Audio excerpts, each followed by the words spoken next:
Hi everybody, I'm Wendy Haight Scribner, and this is Wendy Haight Create. Now this is part 3 of my series on how to do a hand-painted quilted laptop tote. I looked back at the last 2 videos and I realized in the video that I made a couple comments and I didn't finish my thought, and you're probably scratching your head. The ADHD kicked in, and when you have ADHD, linear thought is a little difficult. So I'm going to go back over a few things that I said to clarify why I said them. And I'm going to adjust this and put it down on the fabric so you can understand what I'm talking about. Okay, one of the comments that I made was about this raw edge, and that it was interesting because this fabric was cut on the bias. I'm reaching over here to get this.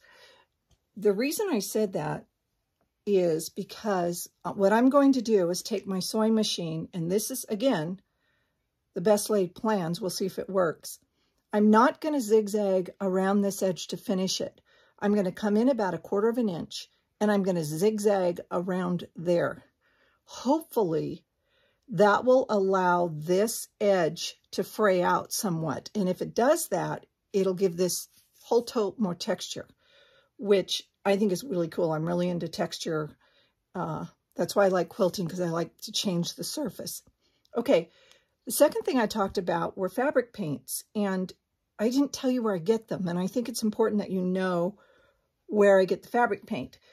This fabric paint is called Jacquard, and I get this at Dharma Trading Company, which is a company that's based in California. You can go online and look at their catalog. They have a phenomenal catalog.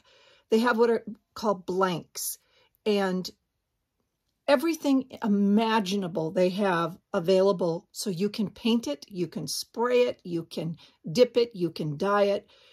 Everything that you can imagine they have, from children's clothing to adult clothing, flags, ties, scarves, all finished and ready to go. What I like about Dharma Trading Company is if you call them and say, I'm working on this project and I'm a little in over my head, what can I do? They will tell you what to use. You can buy a starter kit that has about 1.5 ounces of, I think it's 6 different colors, and that's a way you can start. Now this is an ink, it's Jacquard again. This ink is very intense, and you can hear it, it's like water. But I love this ink because, man, you get a really intense color when you put it on fabric. The way you set this is you put it on an ironing board and you iron it with steam on a very high setting, and it sets all of this paint. Now, that's why I encourage you not to use acetates or polyester or anything, because if you use acetates or polyester, you'll melt the fabric. This linen can take intense heat, and when I set the paint with the iron, it doesn't hurt the fabric. So I encourage you to go to Dharma Trading Company and just look online at their catalog. It's amazing. Okay, let's get started and go on to painting the back of this.